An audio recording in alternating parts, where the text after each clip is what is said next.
All right, good morning, everyone. Let's get going. Okay. Um, yeah, U.S. stocks had a bit of a battle of a session on Friday.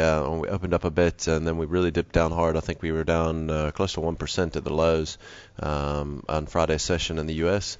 We managed to fight back and get green by about 0.25% on the S&P. Really came on the back of John Hilsenrath's comments from the Wall Street Journal saying that markets might be misreading the Fed's message and that they were overlooking dovish signals from the press conference. So I think it's really important that we continue to watch what's going on. We've got obviously, the sell-off, everything has been caused by the Fed backing off. We got to be watching 7 central Fed members this week are making speeches with the most powerful members. I think Fisher, Plosser, all those guys speaking on Thursday and Friday. So those speeches are going to be really, really important to kind of move forward with policy and what the market's going to expect out of them. So we'll keep a close eye on that toward the end of the week. Asia had a pretty ugly session, I think kind of following on on the European markets backs and in the beginning of the U.S. session on Friday. Really was ugly out of China. I think we were down 4+% out of China. China's now down 20% from highs in February. That marks 2 of the probably the most major emerging markets that are down over 20% off of highs on the year. That's China and Brazil. And just the region there just looking quite ugly in Asia on the day. The PBOC didn't come out with anything in terms of the liquidity for the banking system, and so that I think is putting further pressure on the market. You're seeing commodity prices continuing to show pressure. I mean, we're kind of getting close to dropping $3 on copper at the moment. Even oil starting to come under pressure a little bit now. So we'll continue to monitor this closely, but starting to get a little bit shaky over there. All right, today we got three stocks going ex-div. We got Clicks, Vodacom, and Tiger Brands. Obviously, Vodacom, big divvy there. It's about almost a 4% divvy, or is a 4% divvy. Tiger Brands, also reasonable divvy. So watch those this morning. Don't get caught up on the wrong side of Vodacom because you don't realize that it's X today.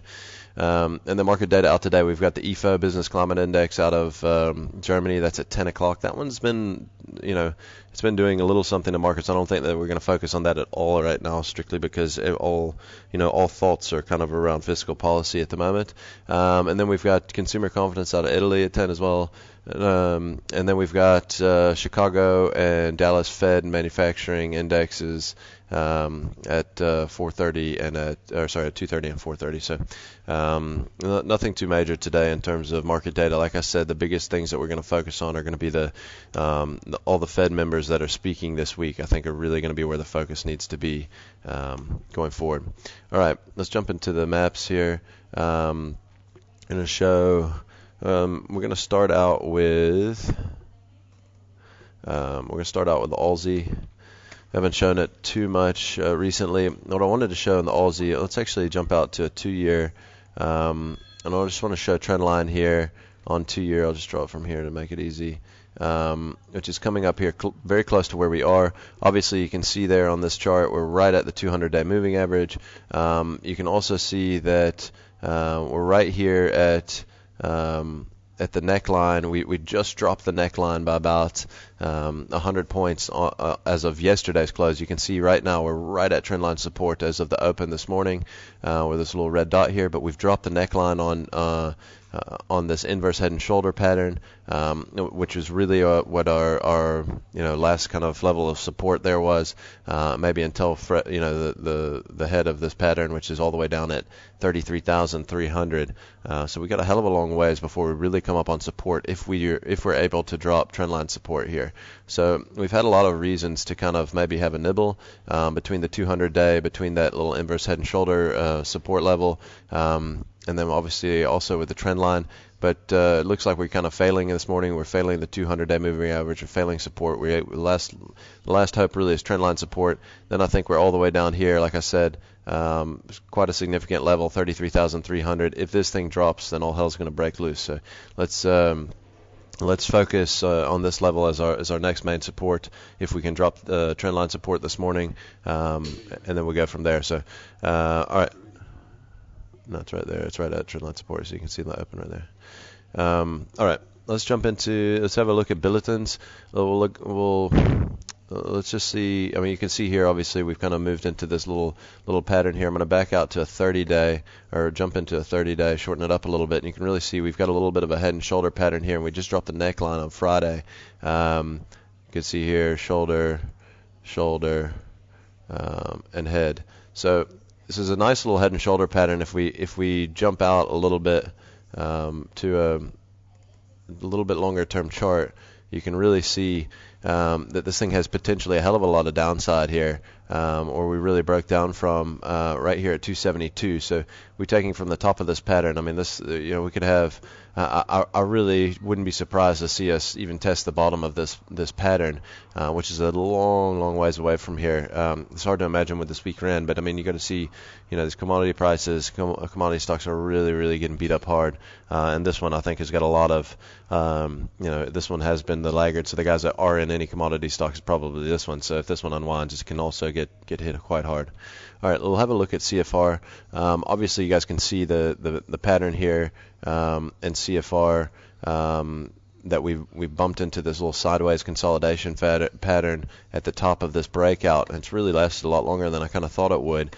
But if you look at it here, and we go into a 30-minute chart, you can really see that we're getting very close to dropping support on this pattern.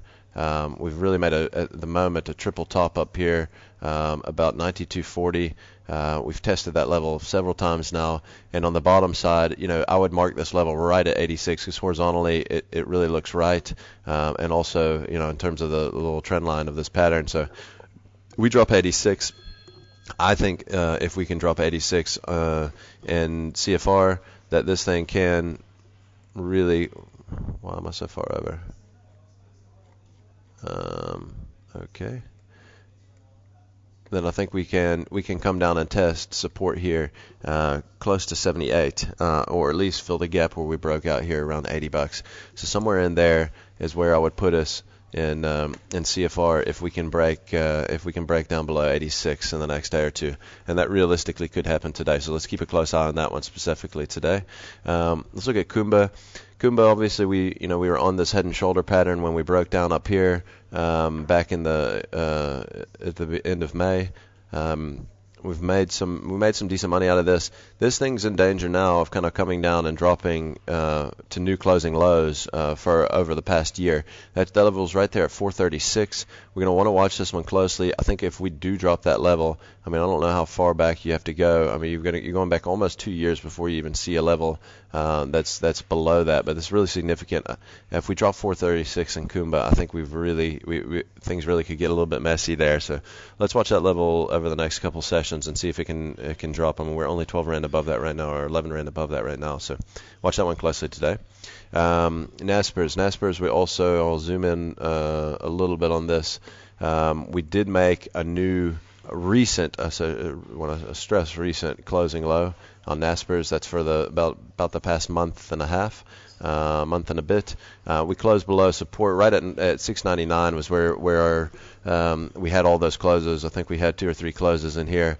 You can see there. We haven't really dropped below all the wicks. I think today is going to be telling. Obviously 10 cent was down a couple percent this morning. But I think if we drop all the wicks here, if we drop below 690 is the actual low of the past about 30 sessions or so on the market, then I think we legitimately could come down and test 645 rand, which is really where we broke out from. Remember, they are coming with earnings on Wednesday, and those are there's some, I think, pretty high expectations there. So let's watch. Let's pay attention to Naspers over the next few sessions, especially if it gets down a little bit. Sasol, same sort of situation as some of these other things, coming down to test support. We came down and closed right at support 419 on Friday.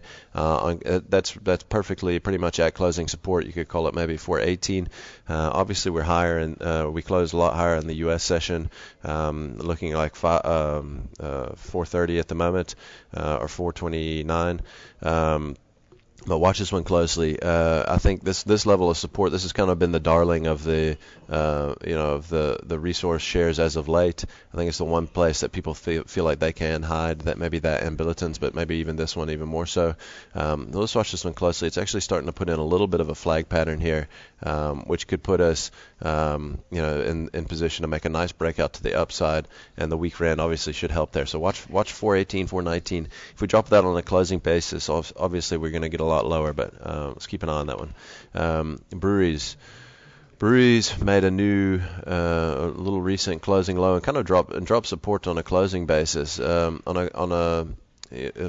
looking at about 494 on a closing basis. We had several days here, 1, 2, 3 days over the past month and a half where we wicked below that, and we managed to get back up and close above it, and that really set the stage for it to push back up higher.